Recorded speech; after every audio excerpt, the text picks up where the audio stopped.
Good morning. It's a beautiful day, isn't it? Do you feel beautiful today? I know I do. All right, so I'm so excited, feeling super impassioned and a little putsy. I don't think I have any spots on my shirt or anything on my face. I feel like as the putz, I'm always got some schmutz somewhere. But I'm so excited because I'm really getting clarity. I'm really getting clarity about how all of this works, or at least the first step. And that's all we really need, right? I feel like this is all going to be revealed as we go. And I have to believe that if you're here, you're doing this with me to a certain extent. And the first thing I'm realizing is it's one thing to read about the power being in my mind and my thoughts create reality. And that's all well and good. But it's a whole different thing to apply it. And right now, we are so overstimulated. We've got work and relationships and kids and media and social media. And, you got to work out and you got to do all these different, we have so much stimulation coming in. And there's so much chaos happening around us that it's very difficult to connect what I'm thinking with what I'm feeling and what shows up. It feels automatic. In fact, it feels like the cause for everything is outside of myself and the result or the effect is my life. So I can feel like I have a terrible boss and the result is I feel bad. My job doesn't pay me enough and so the result is I'm broke. My boyfriend or husband or whatever dumped me and so I feel rejected and terrible and unloved. And we can do that with everything. I have a medical issue or a disease and so, I've put on weight or I can't feel good or I can't blah, blah, blah, blah, blah, eat that, exercise, whatever it is. But it always feels like everything is, the cause is outside of us and we are the effect. And the first phase of really shifting our conversation in our lives is taking that power back and realizing I'm the cause and everything is the effect. And again, that's one thing to read about it in here. I've read about it for years and heard it for years, but for some reason now I'm really getting it because words don't teach, only life experience teaches. But words can pave the way and stimulate us to the conversation and the path. And so as I'm having the experience, I've got the knowledge and the words to get what's going on.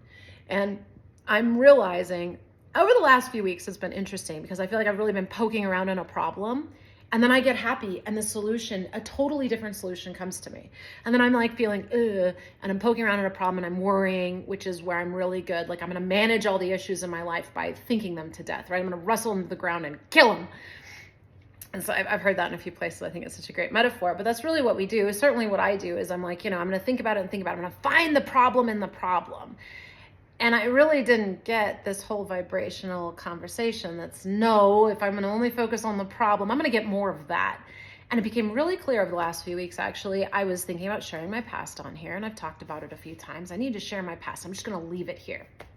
And when I was really focused on the problem or feeling unworthy because of my past and I'm up against it with looking for a job and it's an issue, that felt like an actual solution to me. And it felt right. And so, I was preparing for that. So I'm thinking about the past. I'm thinking about the situation. I'm thinking about what I want to say. And hilariously, things started to show up all over the place from the past, but they aren't really helpful.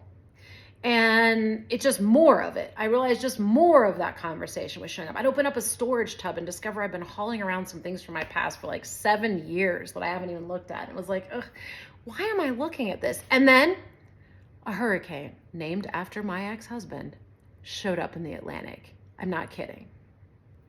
And it's heading right for him and my family and a lot of my friends who I love. And, you can't make this stuff up. And I'm you got to be kidding me. And I realized that this is what happens. This is the momentum we build around a problem. I'm thinking about the problem, thinking about the problem. So there's more and more momentum. And so I'm attracting, and sometimes we can get that confused with it being ordained, oh, well, it's meant to be then. I'm supposed to be thinking about this, or God wants me to think about this, or there's something to learn here. No, I'm just focusing on it. And so it's just the law of attraction giving me more of what I'm thinking about. And then I would get happy, or I am getting happy, and getting into solution. And what comes to me when I'm high flying and feeling good, I'll be listening, I'll be reading, and it's a constant, consistent message. Leave the bodies where they are, Emily. Stop digging them up. They can't decompose, which is a great metaphor for nature. I think has all the metaphors for all the solutions for us. They can't decompose if I keep digging them up. So leave them where they lie and let your past go.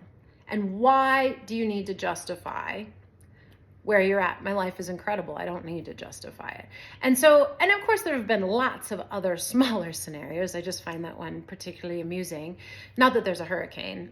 amusing. It's not like I think I really created the hurricane, but everything sort of works with us and in our favor for our learning. And I am up to something big here.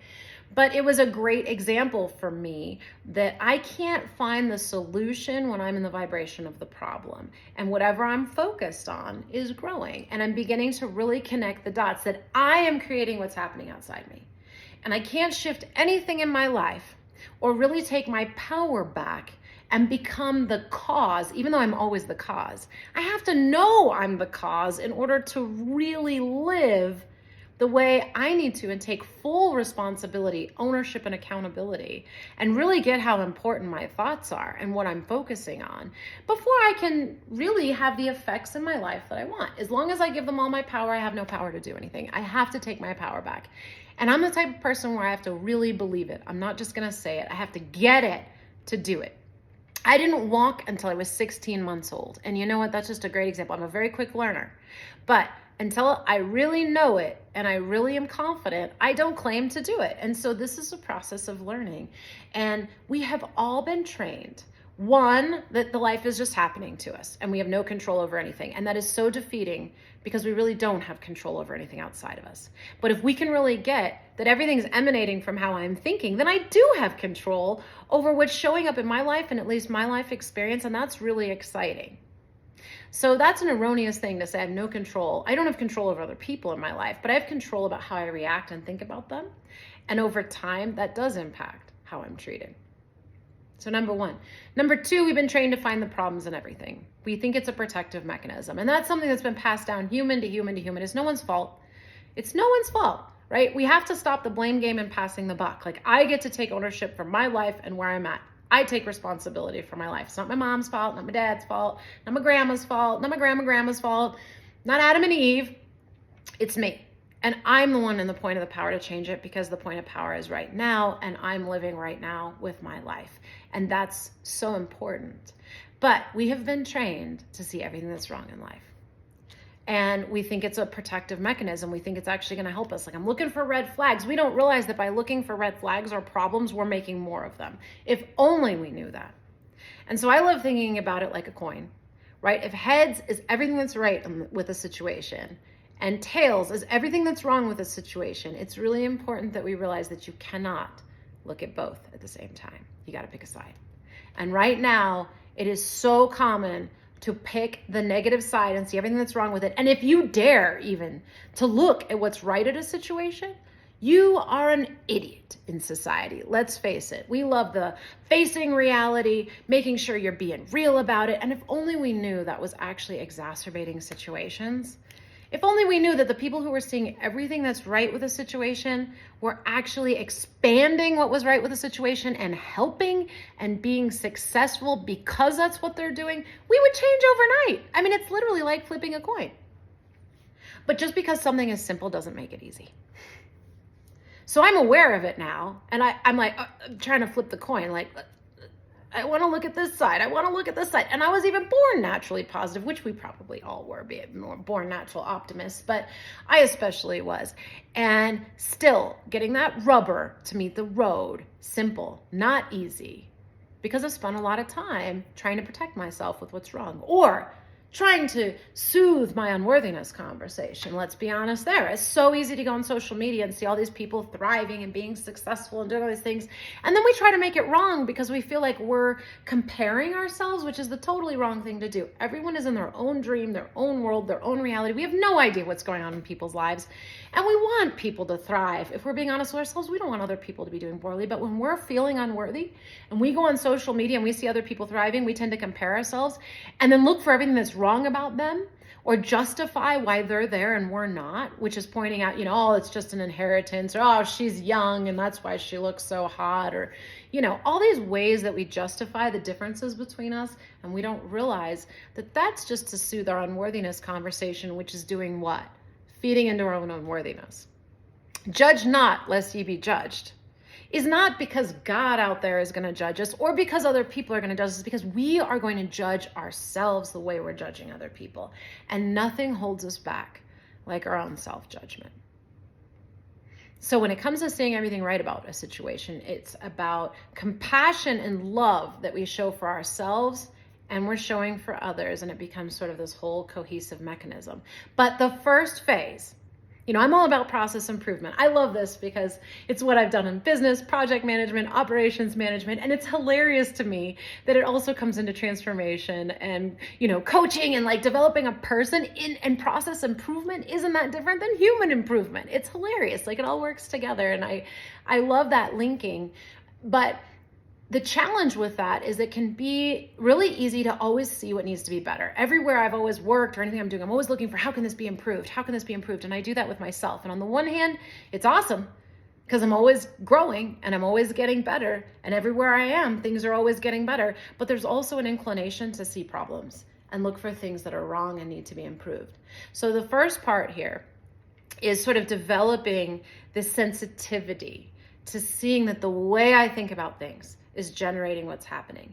And there's a way to think about things where we understand that it has a possibility for being expanding and becoming better and better without focusing or putting much on things being wrong or a problem or bad and getting caught up in that vibration. There's a real quick shift that can happen here. And over the last week or two, I'm getting really good at being like, okay, problem, solution, problem, and shifting out of it and getting, trough of wave to peak of wave, trough of wave to peak of wave.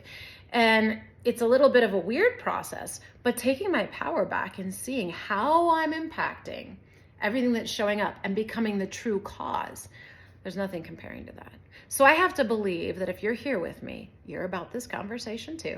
And we're going to be shifting more and more into solutions. So I want you to start thinking about how you think and creating, be still and know. It's one of the most famous lines out there from the Bible, but whatever. It's a metaphysical text in my opinion. But be still and know. There's a component here of creating space for yourself. And I want you to start thinking about an area of your life where you'd really like to generate some change or shift. But before you start thinking about how you're going to shift it at all, I want you to think about how you think about it. Where are you putting the blame? Where are you giving the power away? Are you too busy to do something? Can you not do it because of money or whatever outside of yourself? Because we've got to start to pull in our power. And it doesn't matter how many goals you write down for what you're going to achieve if you don't realize that you are the one who's generating the results or who's causing the results that are showing up in your life. And so we have to begin to reestablish power where it belongs, how we're thinking. But you got to make it true for you. I can make it true for me. I'm getting it. But you get to do that for you. So I would recommend trying to take it down to like one little area of your life where you can practice and kind of see how you are, how it shows up, how you think. Are you worrying? Are you blaming? Are you feeling discouraged? And what's under that? And can you get to seeing what's positive or what's right about it or the possibility? And even just a little bit, if you can turn that on, then if you shift into what's wrong, see if you can shift into what's right and see kind of how, start to spin that dial and how you feel. And sometimes there's a lot more momentum on the negative side. So when we send over on the negative side, it's okay because see what shows up. The more you think negatively, the more you think negatively. The more there's evidence of that, the more the worse you feel. And so just even if you can notice that, you'll start to realize that's where it's growing, and it's naturally going to create the motivation to start shifting your dial in a positive way. I'm certainly feeling that the more empowered I am feeling about my own cause. It's really motivating me to take my power back and realize that I may have been trained to do this. It may not be easy, but it's simple. And I have the power for what's stimulating my mind. I don't have to look at negative things. I don't have to go places that take me in a negative direction. I can focus on what makes me feel good. I can, and it's making a difference. So anyway, I wanted to share that with you today. I hope it's making a difference for you. If not, have no doubt it will. Stick with it. And enjoy this beautiful day and being the beautiful you that you are. I'm so grateful you're here with me. Love you.